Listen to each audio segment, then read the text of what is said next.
कल हम लोगों ने शुरू किया था कि संविधान के मूल ढांचे की अवधारणा।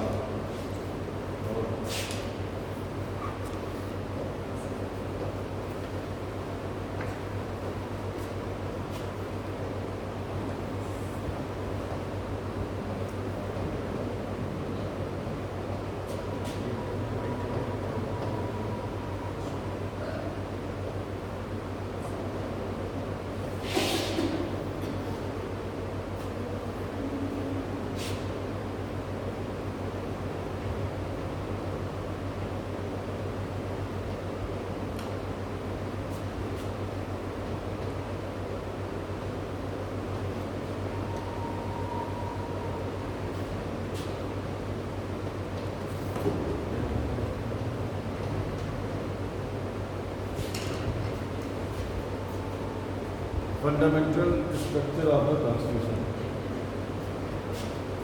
मैंने बताया था कि हमारा जो संविधान है ये बहुत ही बेसिक है और सबसे महान डॉक्यूमेंट्स जो है वो हमारा संविधान है। और सारी शक्तियाँ सभी संस्थाओं को, चाहे वो कोई भी पद हो, कोई भी व्यक्ति हो, तो संविधान से प्राप्त होता है। हमारे अधिकार भी संविधान से प्राप्त होते हैं।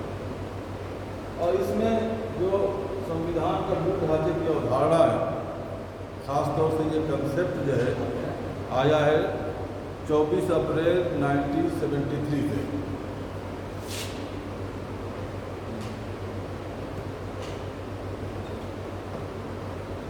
अप्रैल 1973, क्योंकि उसी दिन जो है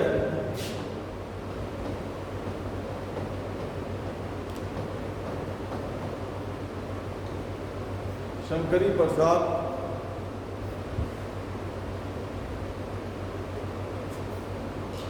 से लेकर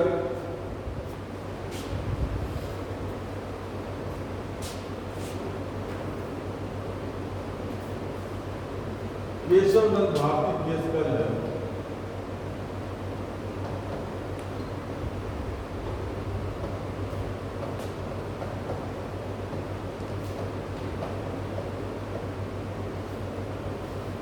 कल हम लोग एक कहा था कि कहानी के तौर पे समझेंगे कि क्या बैकग्राउंड था और कैसे कैसे डेवलपमेंट्स हुए संविधान के इतिहास में, कैसे अमेंडमेंट्स आए, उसकी आवश्यकता क्यों पड़ी, उस वक्त का संघर्ष क्या था, उस वक्त उसकी आवश्यकता क्या थी। और इस सब को समझते हुए हम लोगों ने पूरे इंदिरा गांधी का जो काल है, जो उनका पीरियड है, वहाँ तक पहुँचे थे। और वहाँ पर एक मामला जो हम लोगों ने छोड़ा था पीछे, वो था कि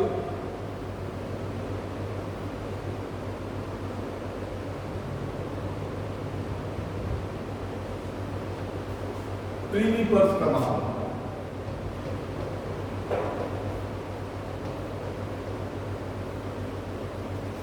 प्रीवी पर्स, ये शब्द आप लोगों ने बहुत सुना होगा और कई बार आप लोगों ने पढ़ा भी होगा। इसका मतलब क्या होता है और ये कहाँ से शुरू हुआ है, इसको आज समझ लेते हैं।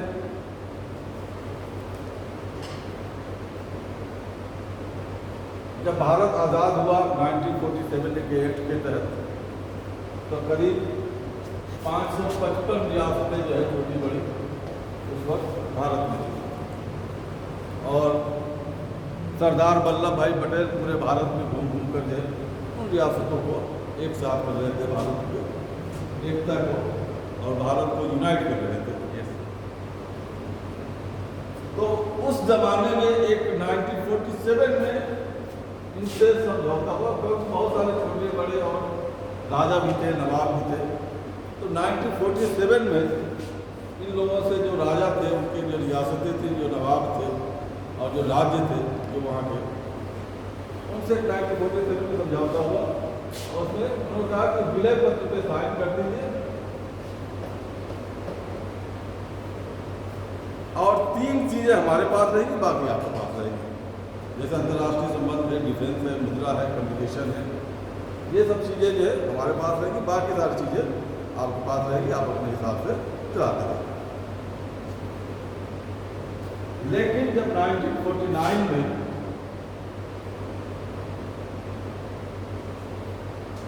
संविधान लागू होने लगा, तो फिर वो कहा गया कि जो आप पूरी तरह से भारत में मर्ज हो जाए, इन सब बातों को छोड़ के पूरी तरह से भारत में मर्ज हो जाइए। और उसके लिए उन्हें कुछ सहूलतें दी गई, कुछ रियायतें दी गई जो वहाँ के राजा थे और जो वहाँ के नवाब थे। इन्हीं को प्रीवी पर्स कहा जाता है। और ये 3 तरह से थी। जैसे वहाँ के संविधान में, यहाँ के भारत के संविधान में लिख दिया गया था कि आर्टिकल 291, आर्टिकल 362 और आर्टिकल 366 का 22वां भाग,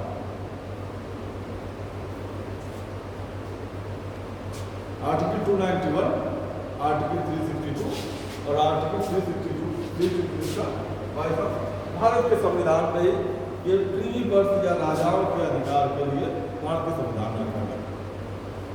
इसमें खास तौर से जो है 291 में ये कहा गया कि इन राजाओं को कुछ पैसा दिया जाएगा प्रीवी बर्थ के माध्यम से, और वो पैसा टैक्स फ्री होगा।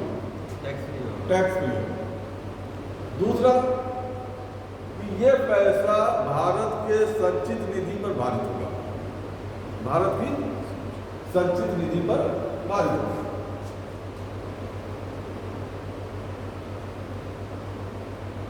संचित निधि का भारित समझते हैं आप लोग?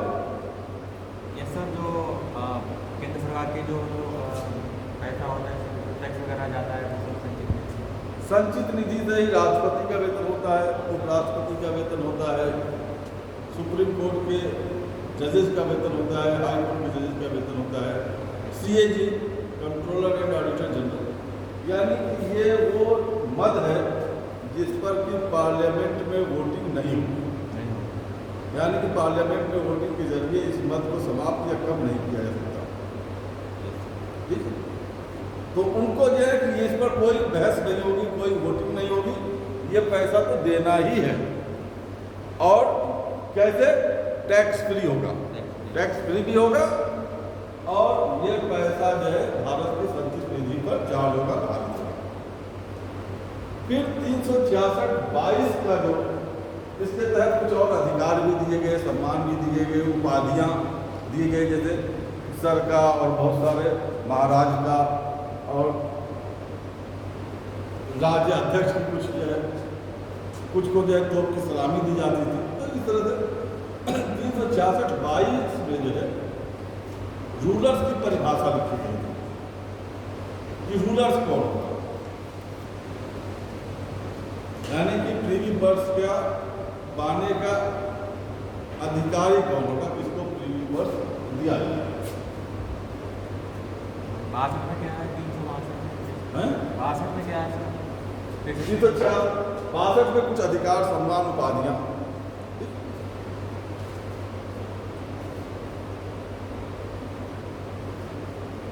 अब जाहिर सी बात है, इंदिरा गांधी जो है, जो मैंने बताया था कि पूरा बैकग्राउंड की ये जो इलेक्शन हुआ था और कांग्रेस के 2 टुकड़े हो गए थे, एक ओल्ड कांग्रेस और एक जो इंदिरा गांधी की कांग्रेस। कांग्रेस जो है वो अल्पमत में आ गई थी, लेकिन उसी वक्त DMK की सरकार ने उन्हें सपोर्ट दिया था। DMK की सरकार से उनकी सरकार चल रही थी सपोर्ट से। अब ये चाहती थी कि कुछ नया करें, कुछ बड़ा करें, ताकि जो है पूरा देश हमारे साथ आए। तो उन्होंने प्रीवी बर्थ का मामला लेके आए थे और इन्होंने संविधान में संशोधन, इन सबको हटाने के लिए, जाहिर बात ये संविधान में दिया गया, तो संविधान में संशोधन करना पड़ेगा। तो इंदिरा गांधी जो है वो एक संविधान संशोधन एक्ट लेके आई, और ये जो है पहली बार, यानी कि उस वक्त CPI CPM जो इस तरह की सरकारें थी, उन्होंने इसको सपोर्ट किया और लोकसभा में इसको विशेष बहुमत भी मिल गई। लेकिन राज्यसभा में एक वोट से, यानी कि 150 फेवर में चाहिए था और राज्यसभा में इनको 149 एक वोट इनके पास कम है, जिसकी वजह से ये प्रीवी पर्स को समाप्त करने का जो संशोधन विधेयक था वो पास नहीं हो पाया। या ये कहें कि भारत के संविधान के इतिहास में पहला संशोधन अधिनियम था प्रीवी पर्स को हटाने के लिए, जो राज्यसभा में एक वोट से पास नहीं हो पाया। जाहिर सी बात है, जैसे ही ये बिल खारिज हुआ, राजा वगैरह बहुत खुश हो गए, जो जमींदार थे, जो महाराज थे। लेकिन मैंने बताया था ना कि इंदिरा गांधी के अंदर एक तानाशाह, ये एक बहुत बड़ा डिक्टेटर बनने की जो वो मनोस्थिति थी, उसमें पहुंच गई। तो जैसे ही ये बिल खारिज हुआ, राष्ट्रपति के माध्यम से एक अध्यादेश लेके आए, ऑर्डिनेंस जिसे कहते हैं, ऑर्डिनेंस लेके आए, जिसके तहत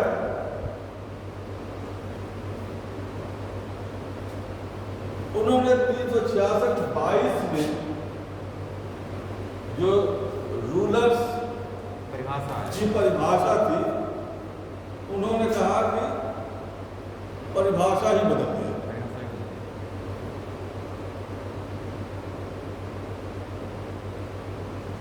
कोई रूलर नहीं होगा। अब इसके खिलाफ जो है, जो केस लेके गए सुप्रीम कोर्ट में इस ऑर्डिनेंस के खिलाफ, वो पता है कौन लेके गए? माधवराज सिंधिया। माधवराज, अगर आप लोग पढ़े तो उस केस में उनका नाम महाजिराज माधवराज, ये बहुत बड़ा करके अधिराज सिंधिया करके। और जब ये गए तो वो जाहिर सी बात है, सुप्रीम कोर्ट का मैंने बताया था कि जब सरकार कमज़ोर होती है तो सुप्रीम कोर्ट जो है पावरफुल हो जाती है, और जब सरकार पावरफुल होती है तो सुप्रीम कोर्ट का रवैया नरम हो जाता है। अब उस वक्त जो सरकार थी इंदिरा गांधी की, वो पावरफुल नहीं थी। कांग्रेस में 2 फाड़ हो चुके थे, इनके पास सदन में बहुमत नहीं था, डीएमके के सपोर्ट से चल रही थी। तो सुप्रीम कोर्ट ने जो है इसमें जो फैसला दिया, उन्होंने कहा कि साहब इसमें बिल्कुल जो है सरकार की गलत बात है, और उनके इस ऑर्डिनेंस को रद्द कर दिया, खारिज कर दिया। ये तीसरा झटका था इंदिरा गांधी को। पहला झटका क्या था? गोलकनाथ मामले में। 1 मिनट रिवाइज करिए। गोलकनाथ मामले में क्या था? गोलकनाथ मामले में 11 बेंच की न्यायालय थी, और 11 बेंच के जजेज ने ये तय किया था 10-1 से कि संविधान के संशोधन की शक्ति जो आर्टिकल 368 है, वो आर्टिकल 13 से भी कंट्रोल होती है। हालांकि उससे पहले के जितने भी फैसले थे, शंकरी प्रसाद, सज्जन सिंह, उन सारे फैसले को उसने पलट दिया। दूसरा झटका तब लगा था जब ये बैंकों का राष्ट्रीयकरण चली थी, और उसको भी जो है खारिज कर दिया। और तीसरा झटका ये लगा आपके प्रीवी पर्स के मामले में। अब ये क्लियर हो गया इंदिरा गांधी को कि मामला ऐसे नहीं चलेगा, और अगर कुछ करना है तो कुछ बड़ा करना पड़ेगा। और 1972 में चुनाव होने वाले थे। उन्होंने राष्ट्रपति से सिफारिश की, ये चुनाव 1971 में कराया, 1971, 1 साल पहले। हालांकि ऐसा प्रधानमंत्री कर सकता है, राष्ट्रपति से सिफारिश करके कि चुनाव 1 साल पहले हो जाएगा, हो जाता है। अगर उसे लगता है कि इसमें हमारा माहौल बना हुआ है और सीटें निकलने की ज़्यादा चांसेस है, तो उसमें जो है वो लोग करा सकता है, पहले चुनाव करा सकता है। तो 72 की जगह पर उन्होंने 71 में ही चुनाव कराया। आम जनता के पास गए, गरीबी हटाओ का नारा दिया, और उन्होंने कहा कि देखो भाई आम आदमी, मैं तो तुम्हारे फेवर में काम करना चाहती हूँ, मैं तो बैंकों का राष्ट्रीयकरण करना चाहती हूँ, जैसे कि जनधन खाता या बैंक का फायदा आम आदमी को मिले। सुप्रीम कोर्ट बीच में आ जाता है। मैं बैंकों का राष्ट्रीयकरण करता हूँ तो मोरारजी देसाई हमारे पार्टी के वो खुद बीच में आ जाते हैं। मैं चाहता हूँ कि प्रीवी पर्स जो कि लाखों रुपए, आज के हिसाब से करोड़ों रुपए जो राजाओं को दिए जाते हैं वो न दे के मैं तुम्हारे लिए बांट दूँ, फिर सुप्रीम कोर्ट बीच में आ जाता है। और जाहिर सी बात है कि मैं ये सारे काम जनता के लिए करना चाहती हूँ जो नहीं कर पा रही हूँ। अगर तुम लोग चाहते हो कि जनता के हित के लिए अगर कार्य करूँ तो मुझे इलेक्शन में उतारो। और जनता को ये बात उनकी समझ में आ गई, जिसका क्या नतीजा हुआ कि उस इलेक्शन में इंदिरा गांधी की जो कांग्रेस थी उसको 352 सीटें मिली, 352, विशेष बहुमत से भी ज्यादा। और जो दूसरी कांग्रेस की जो दूसरी फाड़ थी उसको सिर्फ 16 सीटें मिली, सिर्फ 16 सीटें।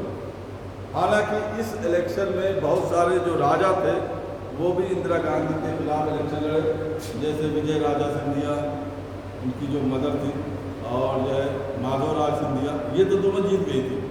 लेकिन एक मंसूर अली खां पटौदी का नाम सुना होगा, जो सैफ अली खां के पटौदी के फादर है, वो भी एक नवाब थे, एक भी वो भी इलेक्शन लड़े थे, लेकिन उनको भी 5% से ज़्यादा सीटें नहीं मिली। और ज़्यादातर जो भी इस तरह के राजा या नवाब जो उस इलेक्शन में इंदिरा गांधी के खिलाफ खड़े हुए थे वो ज़्यादातर हार गए। सिर्फ ये दो कैंडिडेट माधवराज सिंधिया और विजय राजे सिंधिया जो है ये जीत गई थी, वरना ज़्यादातर जो थे वो हार गए।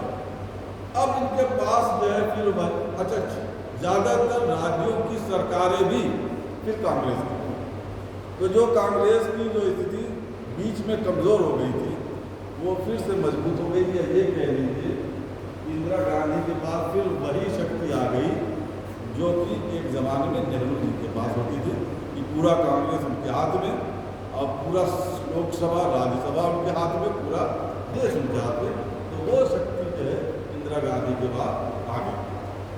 अब इस ज़माने में उसने कहा कि एक ख़ास तौर से अमेरिका से बहुत ज़्यादा परेशानी होती थी भारत को, बार बार पाकिस्तान को सपोर्ट करता था, और बांग्लादेश के मामले में बांग्लादेश हालांकि उस वक्त नहीं था, लेकिन तो इसने क्या किया कि रशिया के साथ 25 साल की मैत्रीपूर्ण संधि की, 25 साल की मैत्रीपूर्ण संधि उसने 1972 में इलेक्शन जीतने के बाद 25 साल के साथ सोवियत संघ के साथ मैत्रीपूर्ण संधि की।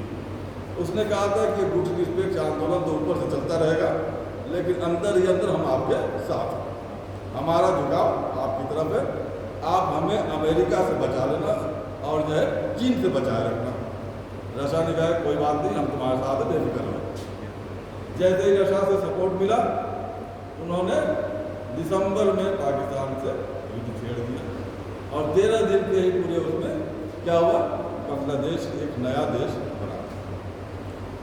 इस पूरे एक्ट में ये कहा जाता है कि अटल बिहारी वाजपेयी ने इंदिरा गांधी को दुर्गा का अवतार कहा।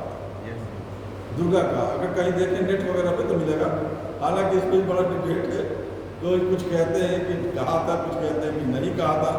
अब जाहिर सी बात है अटल बिहारी वाजपेयी तो है नहीं कि पूछा जाए कि आपने कहा था या नहीं कहा था, लेकिन ये था कि जाहिर सी बात है, आप देखते हैं कि जब पाकिस्तान से युद्ध और उसमें जीत जाना, तो पूरा जिस तरह से लाल बहादुर शास्त्री के ज़माने में लोकप्रियता उनको पूरे देश में मिल गई थी, वैसे ही लोकप्रियता फिर जो है उनको इंदिरा गांधी को मिल गई थी। जब इंदिरा गांधी एक बार देखा कि अब सब कुछ हमारे अख्तियार में है हमारे, अब उन्होंने कहा कि अब जो है मैं एक एक करके चुन चुन के बदले दूंगी। अब उन्होंने क्या किया, अब उन्होंने लगातार संशोधन किए संविधान में, संविधान में संशोधन किए। 24वां, 25वां, 26वां, 27, 28, 29 बोले थे, 24, 25, 26, 27, 28, ठीक। 24वां संविधान संशोधन में इन्होंने संविधान संशोधन की जो शक्ति है उसी में संशोधन कर दिया। संविधान संशोधन की जो शक्ति है उसी में संशोधन कर दिया, या ये कह लीजिए कि गोलकनाथ मामले को निपटाने के लिए 24वां संविधान संशोधन किया। 25वां संविधान संशोधन बैंकों के नेशनलाइजेशन को, बैंकों के नेशनलाइजेशन, और 25वां संविधान संशोधन में नहीं 26वां होगा सर। 26वां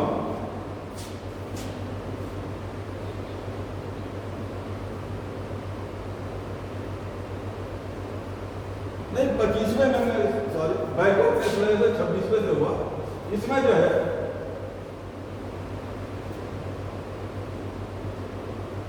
ये जो है आर्टिकल 39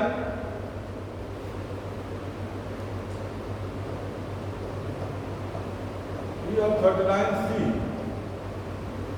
ये जो आपने पढ़ा होगा बार बार की, ये directive principles of state policy का है। इसमें ये कहा गया कि अगर जो है कोई भी कानून बनता है आर्टिकल 39B और C को प्रमोट करने के लिए, तो वो आर्टिकल 31 और आर्टिकल 19F का उल्लंघन नहीं माना जाएगा। यानी कि ये जो है आपके जितने भी आर्टिकल 13 और आर्टिकल 368 का जो झगड़ा चल रहा था उसको समाप्त करने के लिए किया। और 26वां जो है वो आपके बैंकों के राष्ट्रीयकरण के लिए,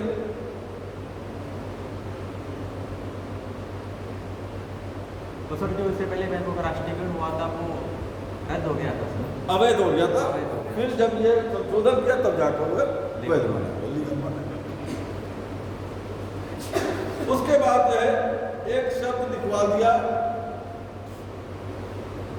अमाउंट, कंपनसेशन देने में ये होता था कि कंपनसेशन का मतलब ये था कि बराबर का अमाउंट है। जाहिर सी बात है गरीब सरकार उतना पैसा, जब हम सारी ज़मीनें उनसे उस रेट में खरीद के और फिर जनता को दिया, हमारे पास कहाँ से इतना पैसा, तो उन्होंने एक अमाउंट लिखवा दिया कि एक अमाउंट जो दोनों के बीच में तय हो जाएगा वो अमाउंट उनको कंपनसेशन के तौर पर दिया जाएगा। ऐसा नहीं कि बराबर हम देंगे, बराबर नहीं, बल्कि हम एक अमाउंट देंगे। और जो है आर्टिकल 29 कुछ खास नहीं था, ये Kerala land reform bill, article 39।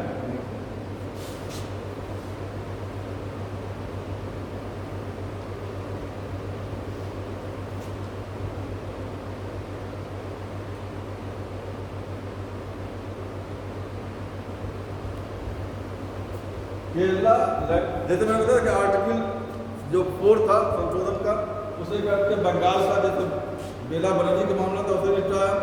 Article 16 संविधान 16-17 जो था उसे राजस्थान और पंजाब के जितने भी लैंड रिफॉर्म के बिल थे उसको निपटाया। वैसे ही आर्टिकल जो है 29 केरला लैंड रिफॉर्म बिल था। अब जो है इसमें क्या था कि इसमें जो है शंकरी प्रसाद का अब आता केशवानंद भारती का, कि ये मद्रास में एक बहुत बड़े शंकराचार्य थे जिनका नाम था, मद्रास से तमिलनाडु पड़ता है, मद्रास से तमिलनाडु में सर, तमिलनाडु में मद्रास में नहीं सर वो केरल में सर, केरल का, sorry Kerala land reform, Kerala के जो शंकराचार्य थे उनका नाम था केशवानंद शंकराचार्य का। उनके पास मठ की बहुत बड़ी संपत्ति थी, बहुत ज़्यादा संपत्तियाँ मठ की थी, और मठ के बाद भी और भी संपत्ति थी जो कि मठ उसको नियंत्रित करती थी, और भी बहुत सारे उद्यम और बिजनेस चलते थे। इस अमेंडमेंट के तहत उन्होंने उस मठ की संपत्ति को अपने कंट्रोल में लिया, सरकार ने अपने कंट्रोल में लिया। अब यहाँ पे आकर आता है केशवानंद भारती केस। अब केशवानंद भारती केस जो ये इसी को डिस्कस करने के लिए इतना लंबा बैकग्राउंड जो है वो किया गया है। तो इसमें जो है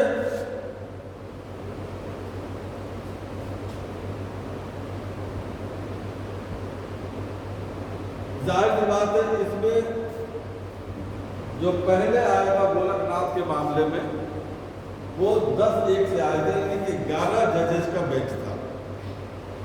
अब इसमें जो आएगा तो उस जजमेंट को पुनर्विचार करना है तो उससे बड़ी बेंच होनी चाहिए। ये संविधान है कि अगर किसी संविधान पे किसी अपने ही प्रश्न को पुनर्विचार करना है तो जितनी बड़ी बेंच ने फैसला दिया है उससे बड़ी बेंच जो है होना चाहिए। तो इसमें 13 जजेस की बेंच ने बैठा और उसमें फैसला दिया। शंकराचार्य जो है वो पहुंच गए सुप्रीम कोर्ट के पास और उन्होंने कहा ये जो 29th अमेंडमेंट है इसको चैलेंज किया, इसको चैलेंज किया कि साहब ये जो 29th अमेंडमेंट है ये सही नहीं है। आप ऐसे ही किसी को बगैर कंपनसेशन दिए किसी की संपत्ति नहीं जी सकते और ग्राउंड वही दिया पुरानी वाली, ये हमारा तो संपत्ति का अधिकार है, ये तो हमारा मूल अधिकार है, आप कैसे हमारी संपत्ति को छीन सकते हैं। साथ में गोलकनाथ का जो मामला था उसको भी लिया और आज मजबूत करने के लिए ये 24, 25, 26 को भी संशोधन को भी साथ में ले लिया। अब जो है इसमें क्या होता है कि खूब बहस होती है और फिर 7-6 13 जजेस का बेंच मैंने बताया था जिसमें 7 और 6 से फैसला होता है, यानी कि एक तरफ 7 जज है और दूसरी तरफ 6 जज है।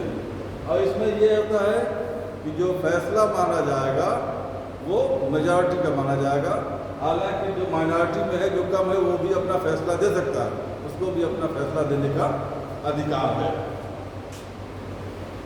अब जाहिर सी बात जब इतने संशोधन किए, इतने सारी चीज़ें की तो सुप्रीम कोर्ट भी दबाव में था और ये सोच रहा था कि जिस हिसाब से संशोधन हो रहा है कहीं पूरा संविधान को ही न पलट के रख दे, पूरा संविधान ही न बदल दे, तो कोई ऐसा केस आए हमारे पास ताकि हम पूरे संविधान का जो दृष्टि है, जो मूल भावना है या जो पक्ष है वो क्लियर कर सके। और वो केस आया केशवानंद भारती के मामले में और केशवानंद भारती में उन्होंने जो जजमेंट दिया वो ऐतिहासिक जजमेंट है और बताते हैं कि 709 पेज का फैसला लिखा गया, 709 पेज का फैसला लिखा गया और उसमें कहा कि जो उन्होंने कहा कि इसमें फैसला लेने से पहले बहुत सारे डिस्कशन किए गए जजेस ने आपस में और उसमें डिस्कशन में ये भी था कि जो पाकिस्तान के एक चीफ जस्टिस ऑफ पाकिस्तान थे उनका नाम था कार्नेलियस। वो क्रिश्चियन थे, इलाहाबाद यूनिवर्सिटी के पढ़े हुए थे, लाहौर के हाई कोर्ट में जो है वो प्रैक्टिस कर रहे थे। उसके बाद पाकिस्तान में ही उसके बाद 1963 में पहले क्रिश्चियन जो है वहाँ के चीफ जस्टिस बने। उन्होंने भी कई जगह अपने डिसीजन में संविधान के फंडामेंटल फीचर्स की बात की थी। फंडामेंटल संविधान के कुछ फंडामेंटल फीचर्स होते हैं और अमेरिका के यहाँ भी, अमेरिका के सुप्रीम कोर्ट में भी basic spirit of constitution, basic spirit of constitution, तो इन सब को लेके उन्होंने जो फैसला सुनाया, उन्होंने कहा कि साहब एक बीच का रास्ता निकाला सरकार के बीच में और सुप्रीम कोर्ट के और कहा कि ठीक है आपने जितने भी संशोधन किए 24, 25, 26, 27, 28, 29 वो संशोधन सही है। संसद के पास संविधान के संशोधन की शक्ति है। जाहिर सी बात है अगर फंडामेंटल राइट्स ही आड़े आ रहा है हमारे राज्य के नीति निदेशक तत्वों को या आर्थिक समानता लाने के लिए, सामाजिक समानता लाने के लिए, तो फंडामेंटल राइट्स को सीमित करने का अधिकार संसद के पास होना चाहिए, वरना हमारा संविधान जो है वो आम जनता के लिए फायदेमंद नहीं होता। तो संसद के पास इसमें सही है, लेकिन जो शब्द है वही बहुत बड़ा है। उसने कहा कि आपको संविधान में संशोधन करने की शक्ति है, आप प्रस्तावना में भी संशोधन कर सकते हैं, लेकिन संविधान के मूल ढांचे में संशोधन नहीं कर सकते। प्रस्तावना में भी हो सकता है, प्रस्तावना में हो सकता है। सरकार ने कहा कि ये कहाँ लिखा है कि संविधान के मूल ढांचे में संशोधन नहीं कर सकते। मूल ढांचे का मतलब यहाँ से क्या है? अभी आ उसी पे आ रहे। तो उन्होंने कहा कि संविधान का मूल ढांचा में संशोधन नहीं कर सकते, ये कहाँ लिखा है संविधान में? क्या कि ये लिखा नहीं है, समझने की बात है। पूरे संविधान का भाव समझो, उसका अर्थ समझो, और आप संविधान के मूल ढांचे में।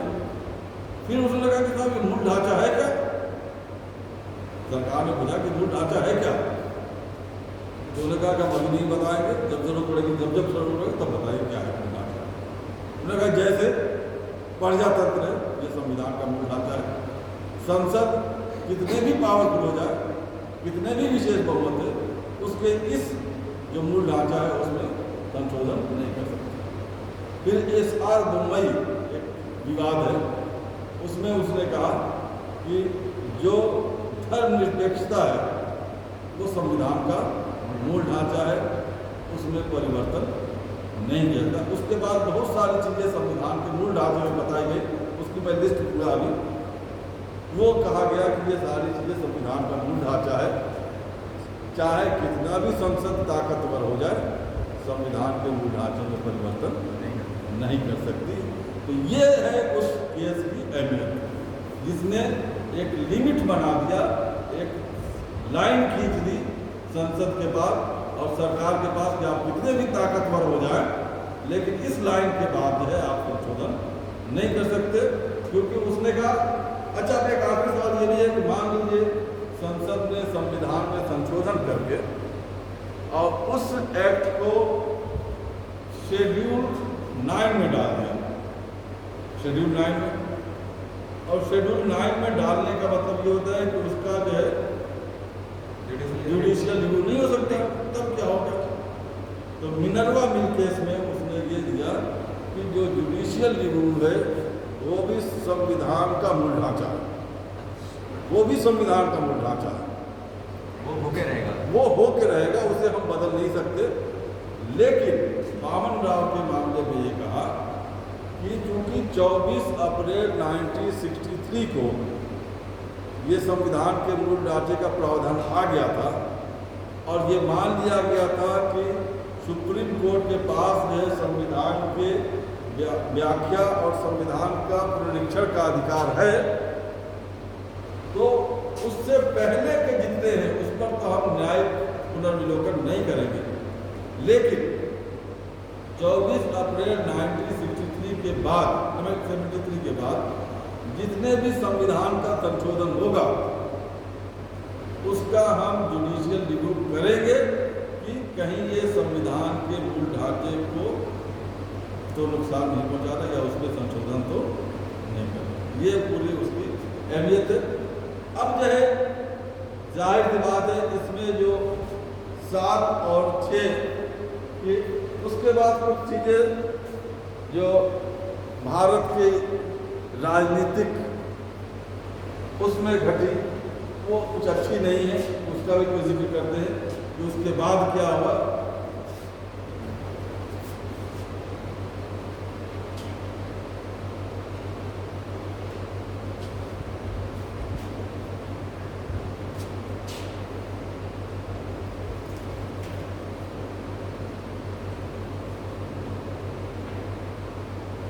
हालांकि ये जो है केस अगर एक तरह से देखा जाए या इसका जो फैसला है वो एक तरह से देखा जाए तो इंदिरा गांधी के पक्ष में था, क्योंकि ज़्यादातर तो उन्होंने जो अमेंडमेंट किए थे उसको स्वीकार कर ही लिया था।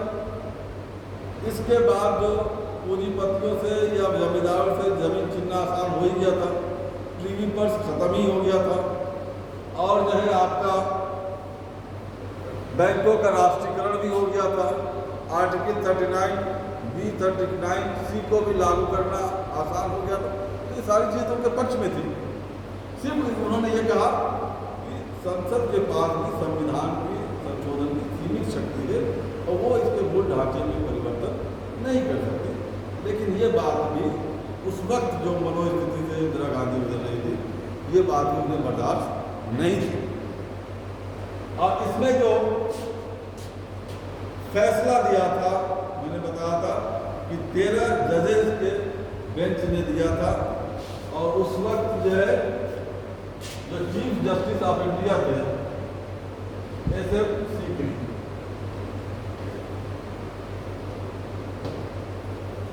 सर्वमित्र सीकरी थे। सर्वमित्र सीकरी जो है वो चीफ जस्टिस ऑफ इंडिया थे और इन्होंने 7 और 6 के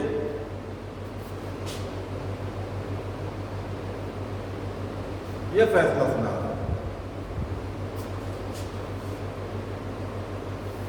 और एक और खास बात है कि 25 अप्रैल को ही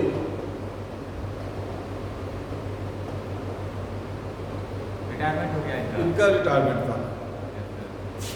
25 अप्रैल 1973 को एस.एम. सीकरी का रिटायरमेंट था। तो ये अक्सर देखा गया है कि जब रिटायरमेंट होने होता है तो आखिरी बार पे जैसे छक्का मारने की बात होती है और आखिरी कुछ दिनों में बहुत बड़े बड़े फैसले सुनाते हैं, वैसे ही इन्होंने भी आखिरी दिन में एक बहुत बड़ा फैसला सुनाया और इसको चाइल्ड पेनल्टी कहते हैं। जैसे अभी आपके गंगोई जी थे, अयोध्या और विवाद को निपटा दिया। सुप्रीम कोर्ट जो है वो सूचना के अधिकार के अंतर्गत आता नहीं, ये मसले निपटाए।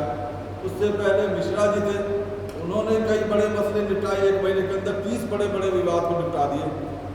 तो ये टेंडेंसी होती है कि आखिरी जब उनका वक्त होता है तो बड़े बड़े फैसले। अब इसमें जो है जो सबसे इंटरेस्टिंग बात होती है कि इसमें जो है 7 लोग जो फेवर में थे वो थे सीकरी थे और जस्टिस सैलेट,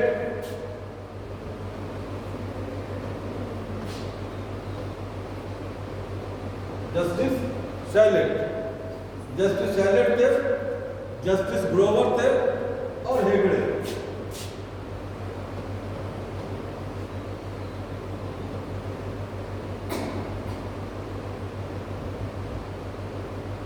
जस्टिस ग्रोवर और हेगड़े। और इधर जो है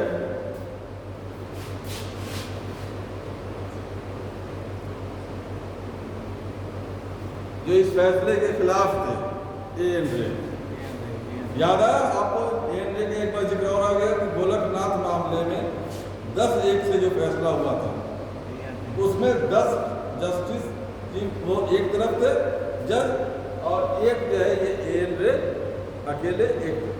यहाँ पर भी जब फैसला हुआ तो ए.एन. रे और हमीदुल्ला बेग जमींदारों के पक्ष में थे सर। हाँ, वाई.बी. Chandrachud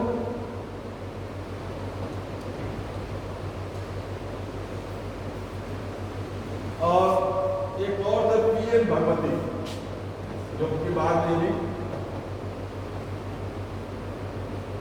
chief justice of India हुए थे। इसमें एक और था हंसराज खन्ना का, जिन्होंने कि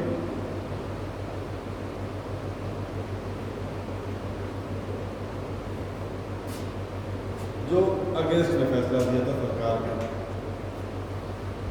अब वो जो है आपका जो गलत ट्रेडिशन पड़ी, गलत परंपरा पड़ी, वो ये क्या पड़ी कि 25 अप्रैल को फैसला लिया गया, क्योंकि जो हमारे यहाँ संविधान कहता है,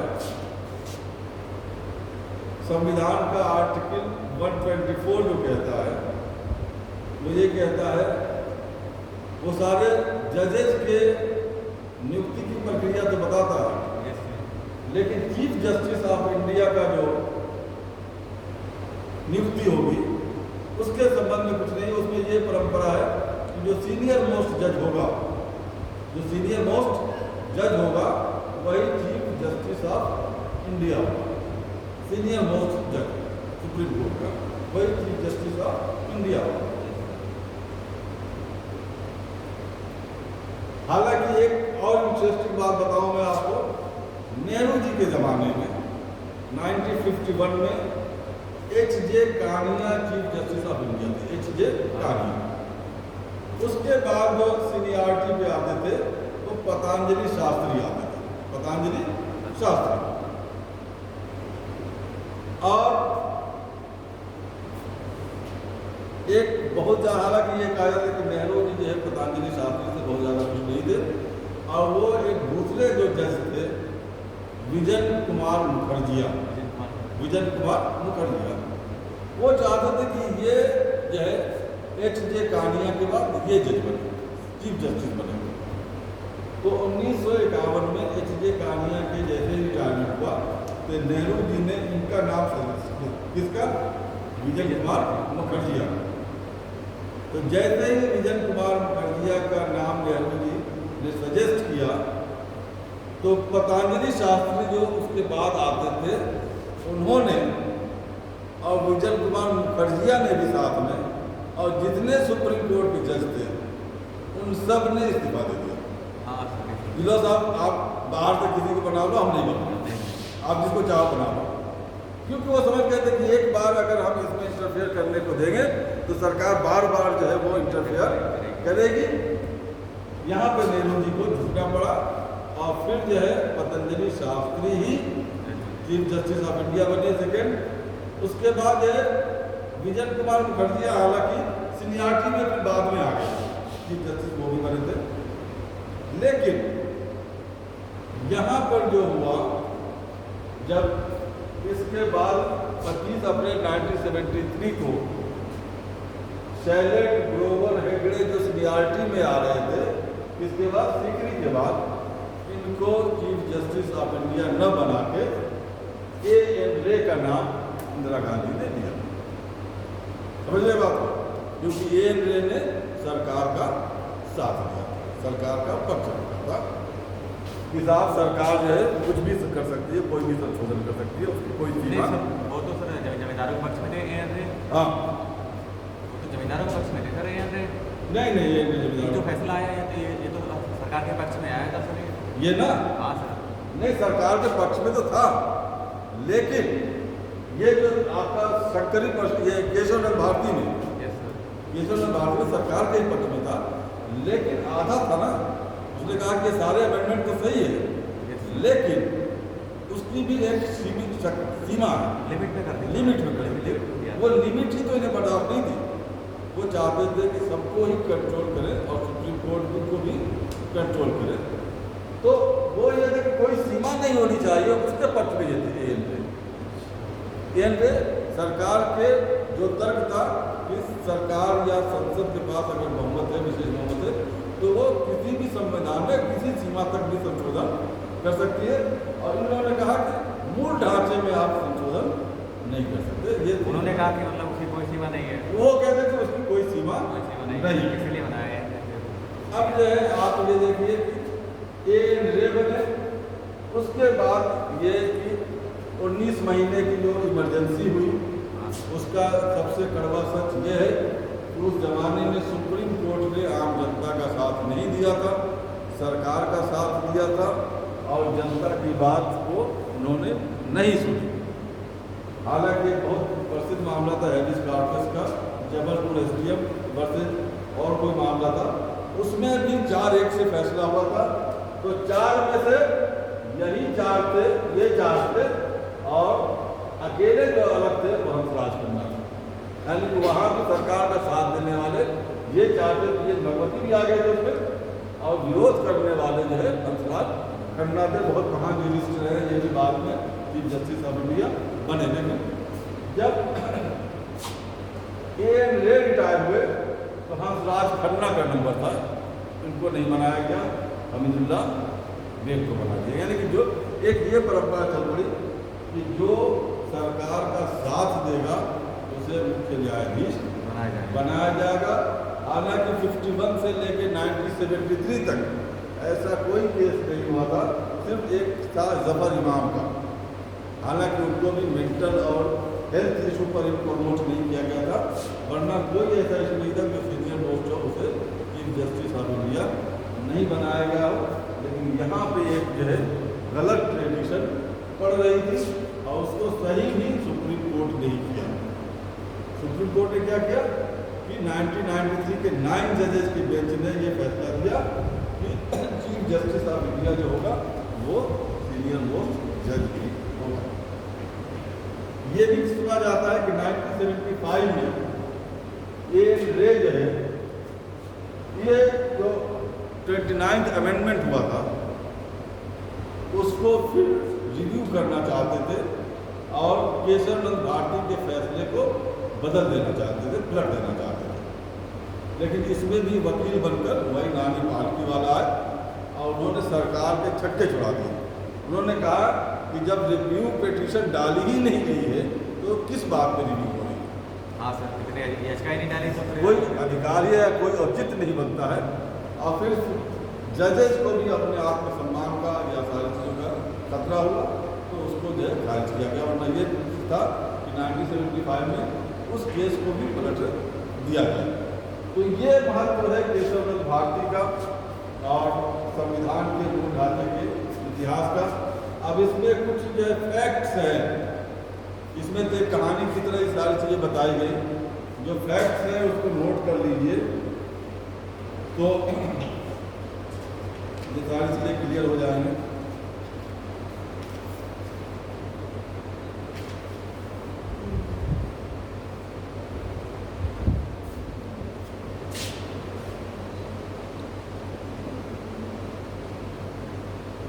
अब इसमें जो है ना 2 कॉलम बनाइए।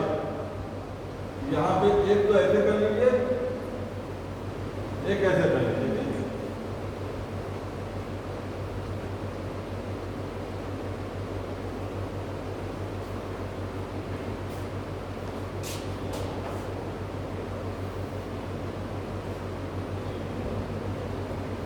इसके ऊपर लिख लीजिए हेडिंग पे आधारभूत ढांचे का विकास।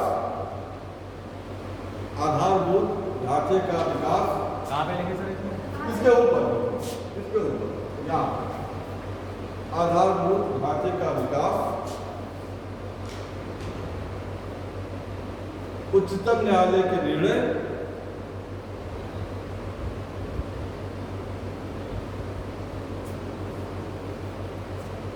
और संविधान संशोधन।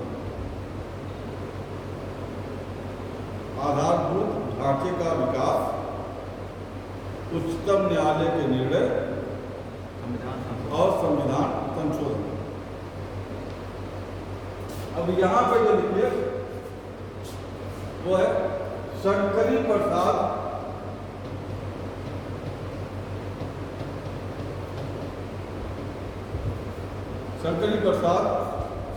बनाम भारत फंड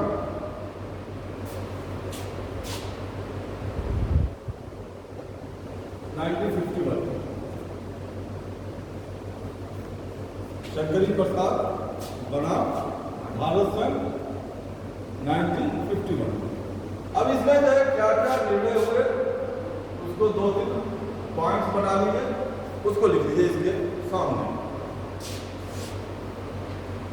इस मामले में ये आगे वाले कॉलम में लिखिएगा।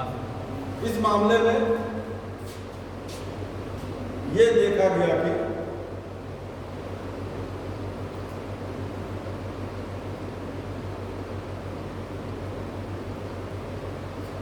आर्टिकल 368 के तहत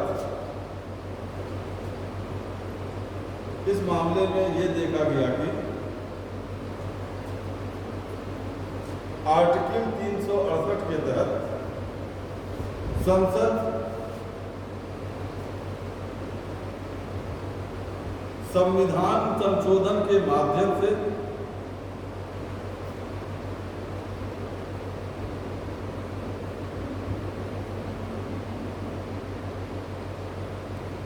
मूल अधिकारों में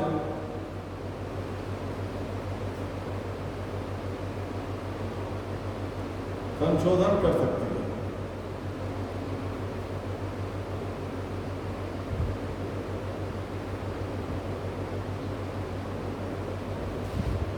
इसी में दूसरा पॉइंट लिखिए, इसी के अंदर ही इस मामले में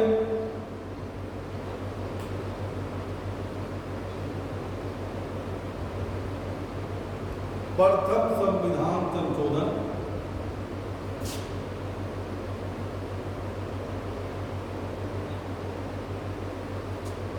(1951) को चुनौती दी गई।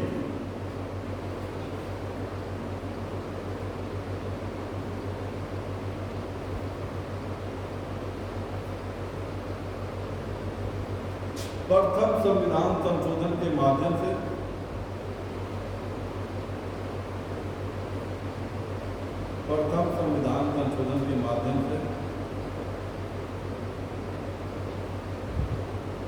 संपत्ति के अधिकार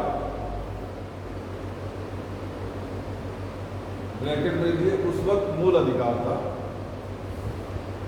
संपत्ति के अधिकार ब्रैकेट में उस वक्त मूल अधिकार था, पर अंकुश लगाया गया था।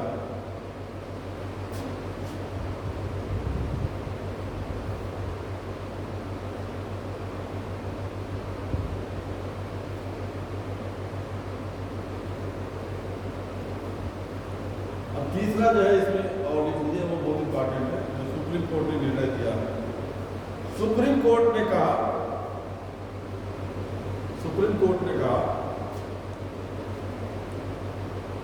आर्टिकल 368 के तहत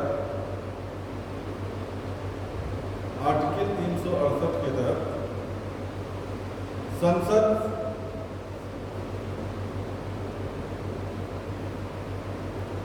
मूल अधिकारों में संशोधन कर सकती है।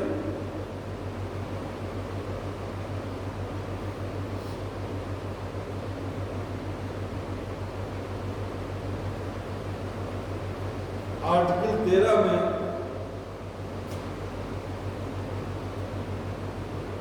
केवल सामान्य विधि या कानून शामिल है,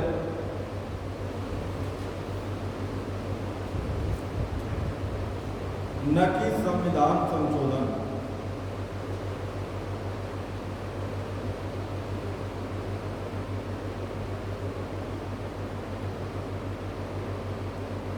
इसलिए फंडामेंटल राइट को संशोधित करने वाले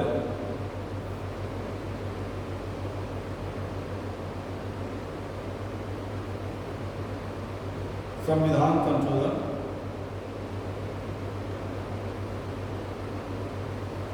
आर्टिकल 13 के तहत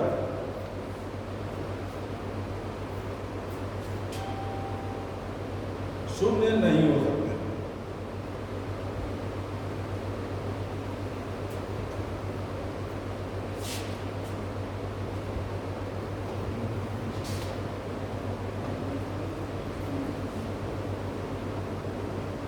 अब आइए गोलकनाथ वाद 1967। गोलकनाथ वाद 1967।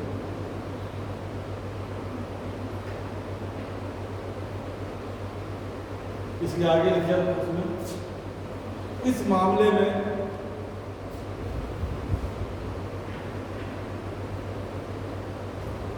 सत्रहवां संविधान संशोधन, इस मामले में 17वां संविधान संशोधन ब्रैकेट में 1964 को चुनौती दी गई।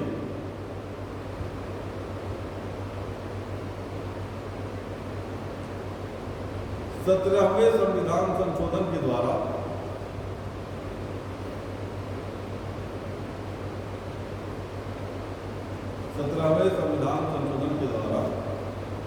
कुछ कानूनों को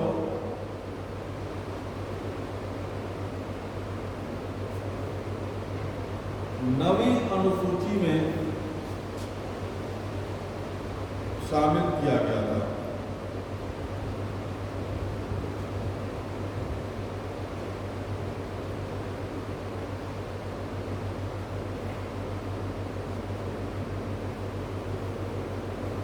इसी में दूसरा पॉइंट लिखें, उच्चतम न्यायालय ने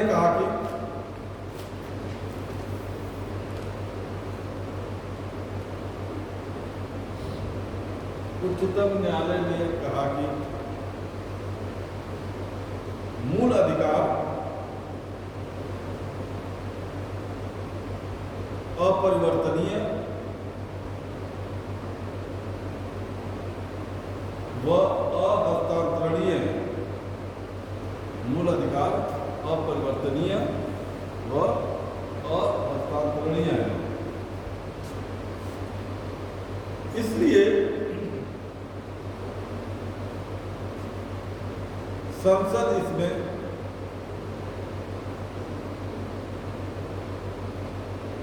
संशोधन नहीं कर सकती।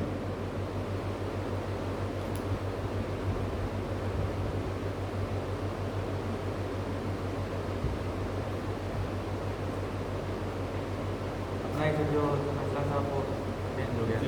इसमें और आगे के बोला है वो और क्लियर हो गया। संविधान संशोधन भी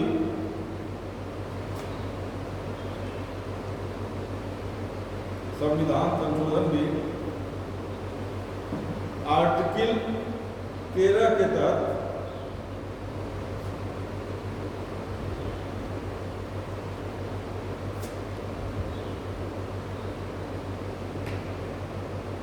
वर्णित विधि शब्द के अंतर्गत आता है।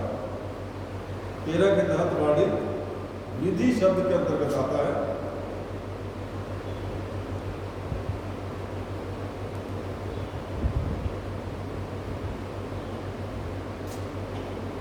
इसलिए मूल अधिकारों में संशोधन करने वाला संविधान संशोधन भी, इसलिए मूल अधिकारों में संशोधन करने वाला संविधान संशोधन भी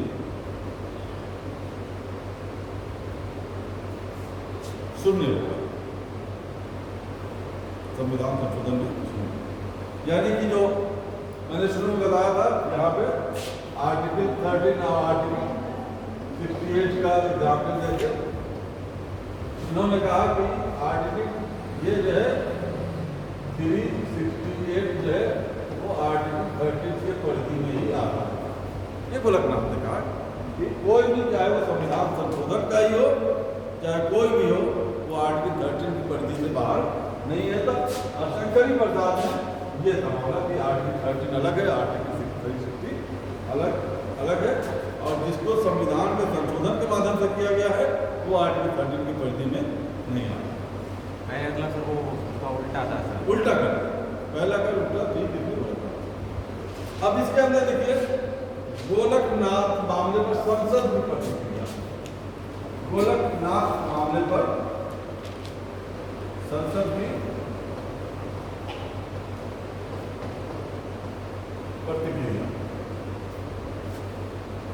गोलकनाथ मामले पर संसद की प्रतिक्रिया।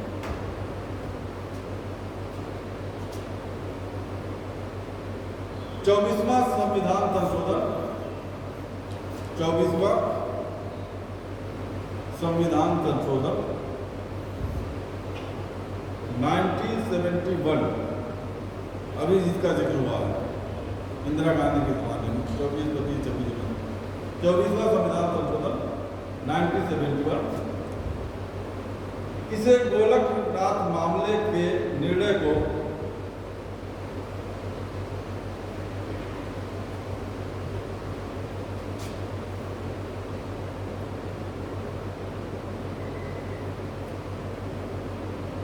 अप्रभावी करने के लिए लाया गया। गोलकनाथ मामले के निर्णय को अप्रभावी करने के लिए लाया गया।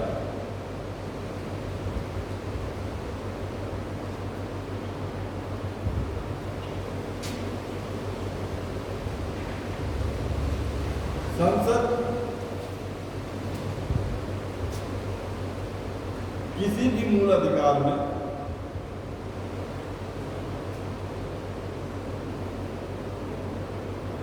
आर्टिकल 368 के तहत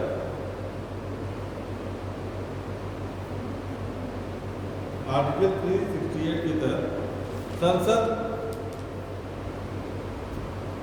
किसी भी मूल अधिकार में आर्टिकल 368 के तहत संशोधन कर सकती है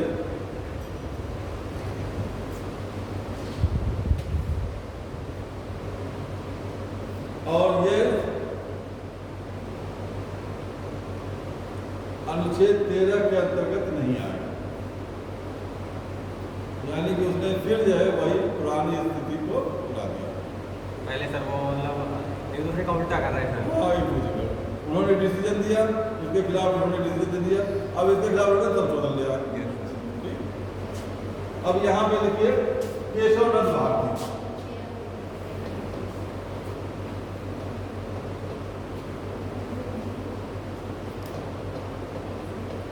1973 केशव नंद भारती वाद 1973। केशव नंद भारती मामले में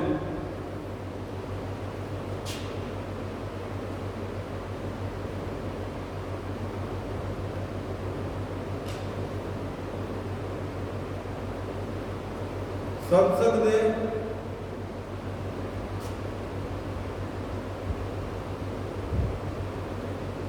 गोलकनाथ मामले के निर्णय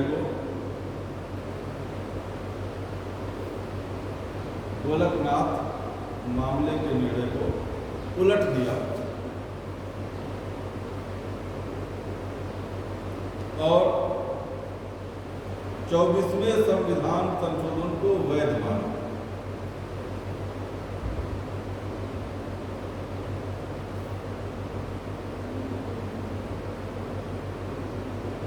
संविधान संशोधन को वैध माना। उच्चतम न्यायालय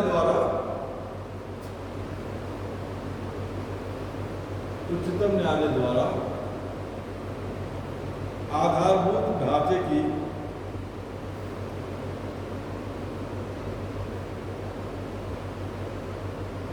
अवधारणा का प्रतिपादन किया। उच्चतम न्यायालय द्वारा आधारभूत ढांचे की अवधारणा का प्रतिपादन किया। इसी में आगे लिखिए दूसरा, संसद भारतीय संविधान में कोई भी संशोधन कर सकती है। संसद भारतीय संविधान में कोई भी संशोधन कर सकती है, किंतु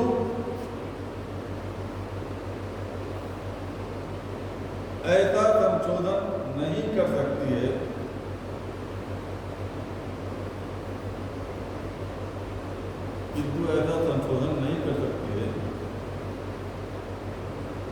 जिससे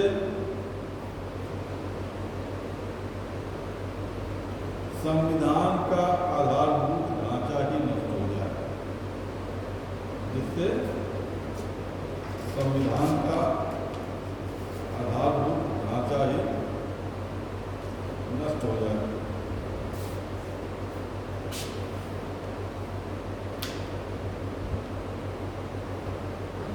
अब यहाँ पे लिखिए 39वां संविधान संशोधन।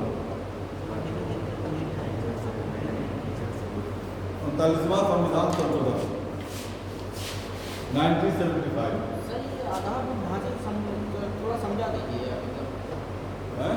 किससे तात्पर्य यहाँ पर किससे बात कह रहा है? आधारभूत ढांचे, आधारभूत ढांचे का मतलब ये है कुछ बेसिक है, कुछ बुनियादी चीजें हैं। मतलब जो स्टार्टिंग में लिख दी गई है वो हटाई नहीं जाएंगी, ये बात बोल रहा है?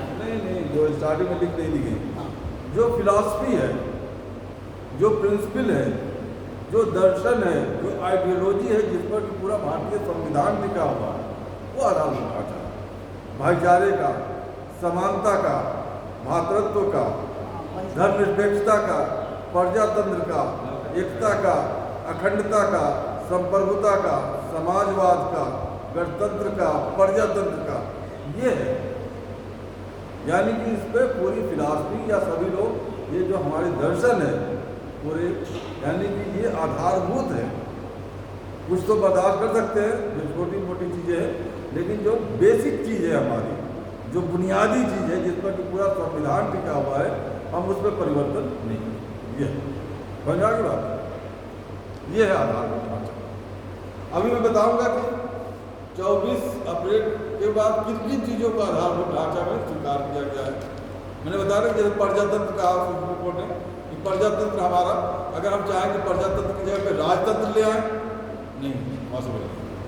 प्रजातंत्र की डेमोक्रेसी और डिक्टेटरशिप नहीं रखते।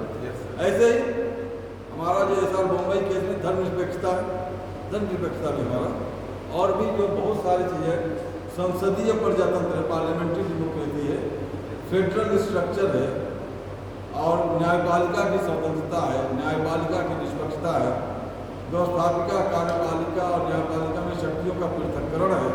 ये सारी चीज़ें हमारे जो है मूल ढांचा है, बेसिक कंसेप्ट है। हम इसमें परिवर्तन या संशोधन नहीं करेंगे।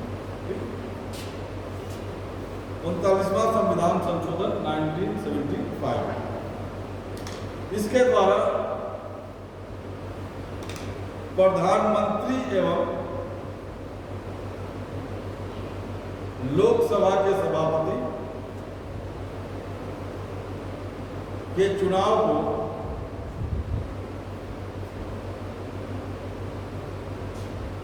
सभी न्यायालय के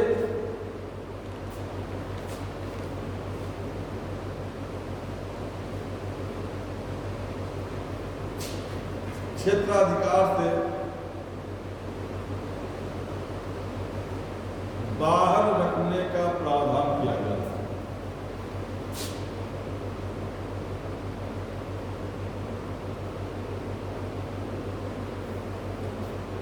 बाहर रखने का प्रावधान सुप्रीम कोर्ट से भी फिर बाहर है? हाँ? सुप्रीम कोर्ट से भी बाहर है या केवल हाई कोर्ट? सभी सुप्रीम कोर्ट और high court? Supreme court, high court जो 39वां संविधान सभी न्यायालय का मिलकर सभी न्यायालय का। अगर कोई बात हो रहा है कि वो कहाँ जाएगा सर? प्रधानमंत्री और लोग जो वो आपस में तय करेंगे मेजॉरिटी के द्वारा। राष्ट्रपति भी कुछ नहीं करेगा? राष्ट्रपति भी कुछ नहीं करेगा। लेकिन ये 1975 में ही इंदिरा गांधी बाद 1975 में जिस पर भी सुप्रीम कोर्ट ने आर्टिकल 39 संशोधन का 39वां जो संविधान संशोधन था उसमें निर्णय लिया। उच्चतम न्यायालय के द्वारा, इसके आगे लिखिए, उच्चतम न्यायालय के द्वारा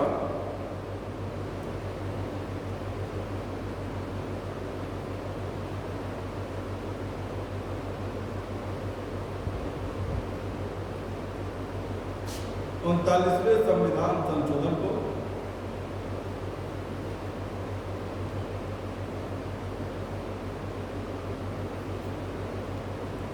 असंवैधानिक घोषित कर दिया गया।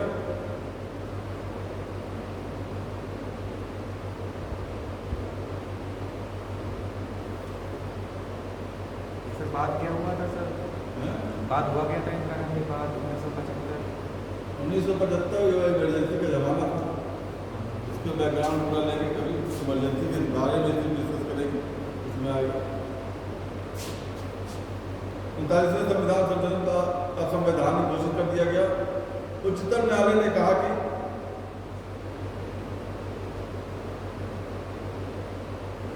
न्यायिक समीक्षा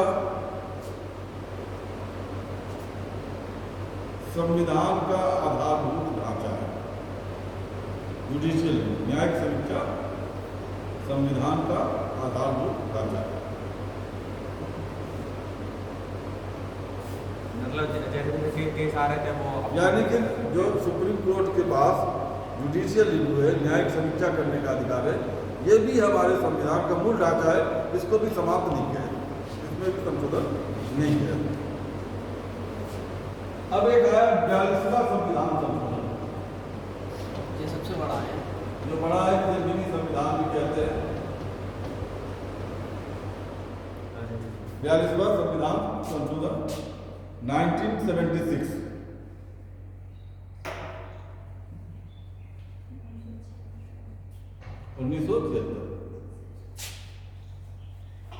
इसके बाद सिर्फ दो और है।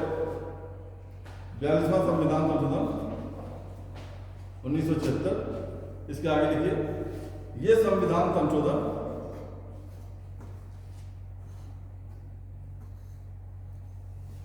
केशवनंद भारती मामले के निर्णय को, और भी बहुत सारी चीज थी लेकिन इसमें ये भी था, केशवनंद भारती मामले के निर्णय को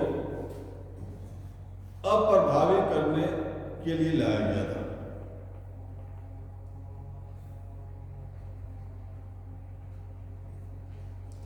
अप्रभावी करने के लिए लाया गया था।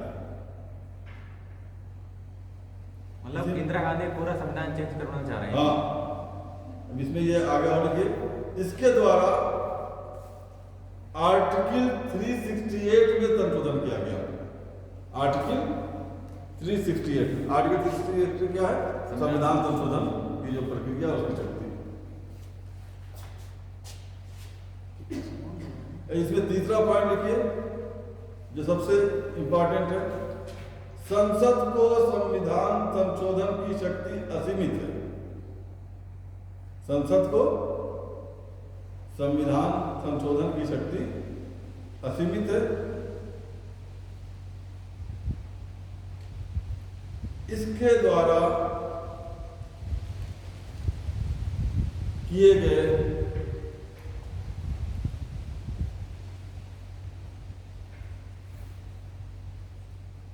संविधान संशोधन को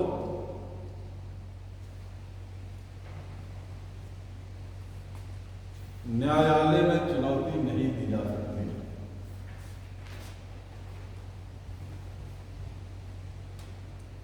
इसके द्वारा किए गए संशोधन को न्यायालय में चुनौती नहीं दी जा सकती। ये संविधान संशोधन हुआ था, उसमें लिखा था। हाँ, ये 1942 के संविधान संशोधन। अब इसके आगे लिख लीजिए, मिनर्वा मिलवाद 1980।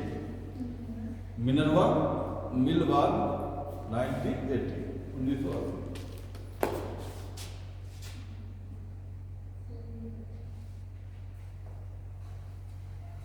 कब हुआ था सर ये? 1980।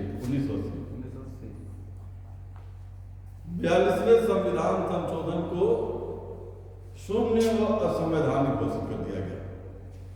42वें संविधान संशोधन को शून्य व असंवैधानिक घोषित कर दिया गया। पूरा सर क्या? नहीं, पूरा नहीं, जो आर्टिकल 368 में जो संशोधन हुआ था उसको।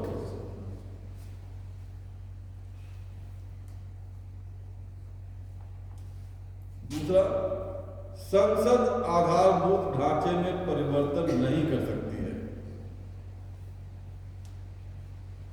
संसद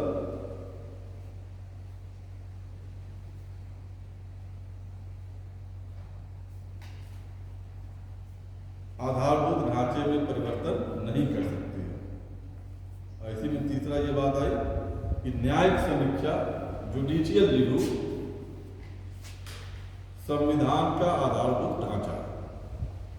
न्यायिक समीक्षा संविधान का आधारभूत ढांचा।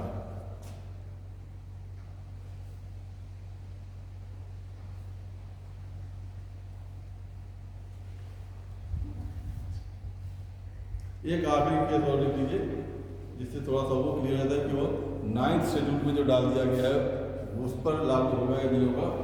तो उसके लिए वामन राव वाद 1981, वामन राव वाद 1981।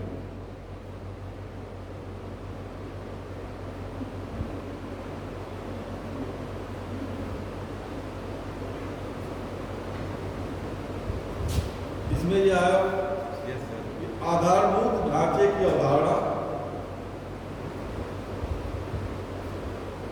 आधारभूत ढांचे की अवधारणा 24 अप्रैल 1973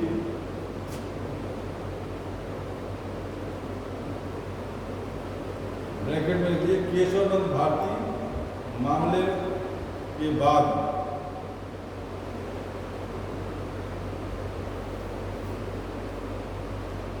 केशवानंद भारती मामले के बाद किए गए संविधान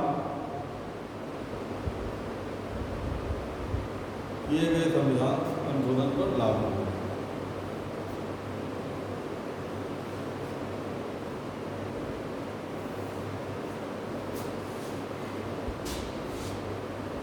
ठीक है, उन्होंने कहा कि उससे पहले जो संविधान संशोधन हो गया उसकी तो हम न्यायिक समीक्षा नहीं करेंगे, लेकिन क्योंकि 24 अप्रैल को आधारभूत ढांचे का सिद्धांत आ गया था, उसके बाद जितने भी संविधान संशोधन हुए उसकी हम न्यायिक समीक्षा कर सकते हैं।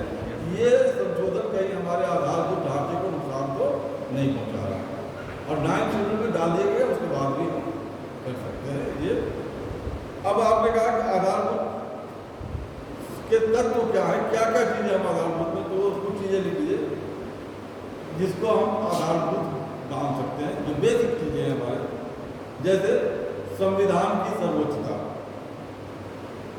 सुप्रीमेसी ऑफ द कॉन्स्टिट्यूशन, संविधान की सर्वोच्चता,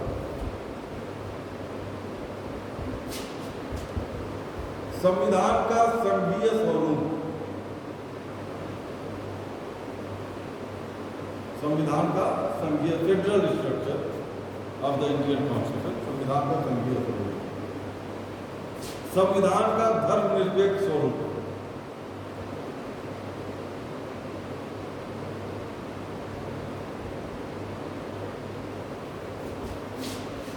राष्ट्र की एकता और अखंडता, राष्ट्र की एकता और अखंडता,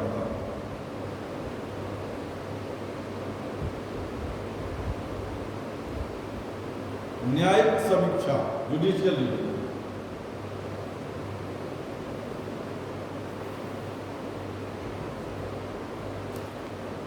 लोकतांत्रिक एवं गणतांत्रिक प्रवृत्ति,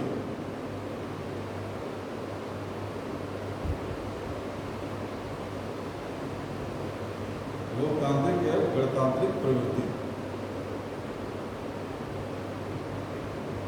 शक्ति का विभाजन,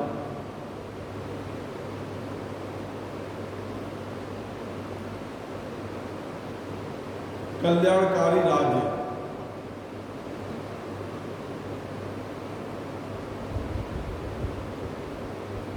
संसदीय प्रणाली,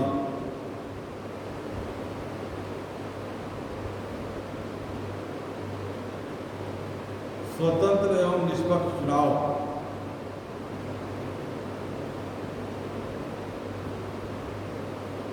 कानून का शासन,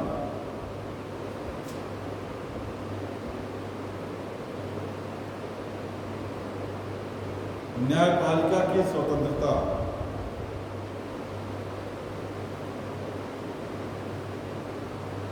और आखिर में ये भी लिखिए संविधान संशोधन की संसद की सीमित शक्ति, संविधान संशोधन की संसद की सीमित शक्ति।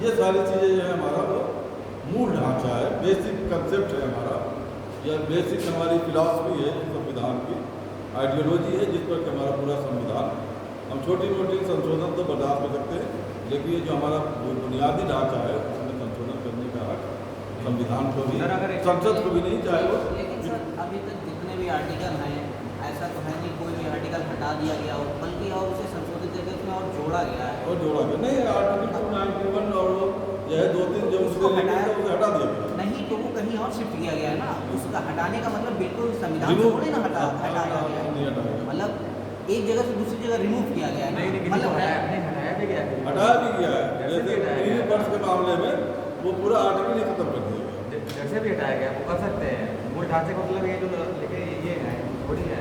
तो यानी कि इसका मतलब कि पहले जो लिखा गया था वो गलत लिखा गया था उसमें। गलत नहीं, गलत नहीं, अगर देखिए कोई भी इसे मत कर लो, टाइम हो गया।